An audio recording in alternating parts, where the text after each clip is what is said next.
This video is about choosing appropriate averages. So first let's think about the different types of data that we might have. And take a moment at this stage to pause the video and see can you remember the definitions for each type. Okay, so categorical nominal data is data that you can name. Ordinal is data that you can put in order or rank. Numerical discrete is data that you can count. And numerical continuous is data that you can measure. So let's think about the different averages that we might be able to calculate for each of these types of data and which are the best ones in each case. First of all, categorical data. Well, categorical data is usually to do with words, and so it's possible to figure out which of those words occurs the most, but it's not possible to do calculations on words. So for categorical nominal and categorical ordinal data, it is possible to calculate the mode, but it's not possible to calculate the median or the mean. Now let's have a think about numerical data. So since numerical data is all about numbers, it's possible to calculate each of the averages, mode, median and mean, but sometimes one choice might be more appropriate than the others. So let's just talk through each type. So first of all, the mode. So in many cases it is possible to calculate the mode, but you just need to be aware that there might not be a mode for a particular set of data. For example, if each data point only occurs one time, then there wouldn't be a mode. So it mightn't exist. And once you find mode, there's no further calculation that you can do with it, and this is particularly relevant to the Leaving Cert course. When it comes to numerical continuous, it is possible in some cases to find a mode, but since we're measuring data, it's a lot less likely that you're going to have measurements of the same size. For example, it's highly unlikely that two people will be the exact same height or the exact same weight, particularly if you're considering decimal places. So it may be possible to calculate the mode, but it's less likely that one will exist for numerical continuous. However, in both of these cases, numerical discrete and numerical continuous, if the mode exists, then it's very easy to find it. Next, let's think about median. Well, it's possible to find the median in both cases of numerical discrete and numerical continuous. And again, like mode, it's pretty easy to find the median, particularly if the data is in order. And one big advantage the median has is that it's not affected by extremes. So outliers aren't going to have an effect on the median. But again, like with the mode, we can't do any further calculation. And again, this is particularly relevant for the Leaving Cert course. It's possible to calculate the mean again for both discrete and continuous. But unlike the mode and the median, this will be affected by outliers. It's pretty easy to calculate. What's nice about it is that it does use all the data, and also it can be used for further analysis and calculation. And again, that's particularly important for Leaving Cert. And it's just interesting to note that out of all these three types of averages, the only one where you're guaranteed that it will be one of the original data points is for mode, because with median and mean, it's possible that your answer won't be one of the original data points.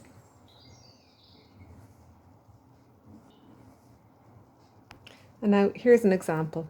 Find an appropriate average for this data set. The data set is the colours of the pens in my pencil case. Red, blue, red, black, blue, green. The first thing I'm going to do is just observe the data type involved here. And of course, this is categorical nominal data. So I'm going to consider that when deciding which average is the most appropriate. And of course, I know from our previous conversation that median and mean can't be calculated here. So mode is my only option. Now, because my data set here is so small, it's pretty obvious that my mode is actually red. But in the case of a slightly larger data set for categorical data, it would be a really good idea to draw a line plot to represent the information. So I'm going to do that here just so you can see what I'm talking about. So my line plot looks like this, and then of course it's very easy to determine that red is my mode. Here's the second example. Find an appropriate average for this data set. So I go out in the garden and I try to do some keepy uppies, and I keep track of how many I do each time. So I managed 2, 5, 3, 5, 4, 1, 2, 5 and 18. So the first thing I'm going to do is note the data type. So the data type in this case is numerical discrete, and it's numerical discrete because I'm counting how many I can do each time. So I probably have access to all three types of averages here. And in order to decide which is the most appropriate, again, I'm going to draw a line plot for myself. And when I was drawing my line plot, I realized that it was going to be a very long way to get from 5, which is my second highest value, all the way up to 18, which is my highest value.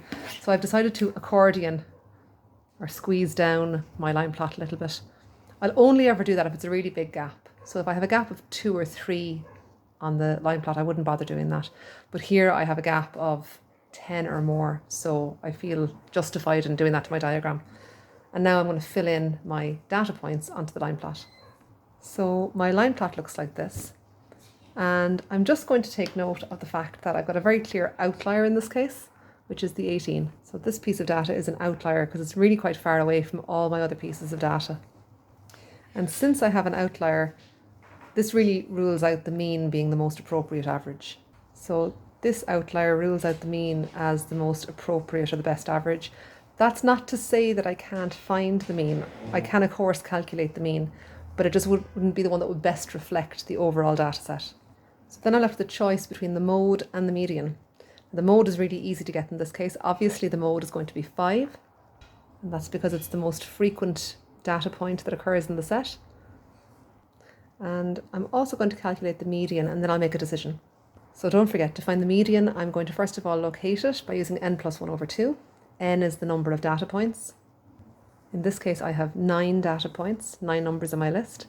So 9 plus 1 over 2 means that I'm looking at the 5th data point. So I'm going to count up through my line plot to the 5th point. 1, 2, 3, 4, 5. So there's my median. So my median is 4.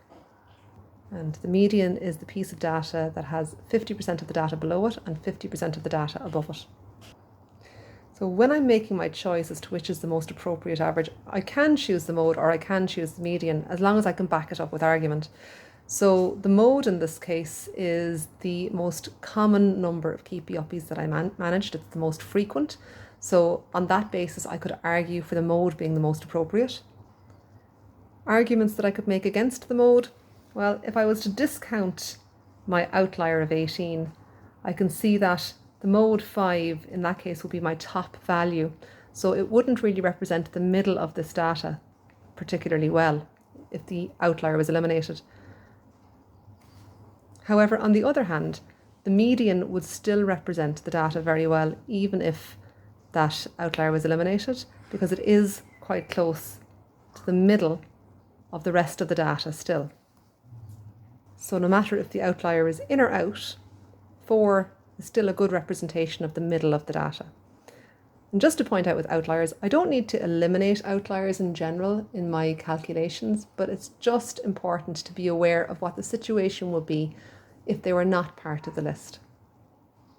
So there's 2 potential answers to this question. The mode or the median could be considered to be the most appropriate average. And again, the most important thing here is that you can back up your choice with a reasonable reason. So here's another example about finding the appropriate average for a data set. So I run 100 meters 9 times and I record how long it takes. And here's my data set as a result. And the first thing I want to do again is just think about the data type involved in this case.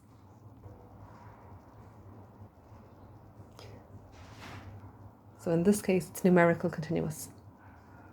And that, of course, is because I've measured it with an instrument, in this case, a stopwatch.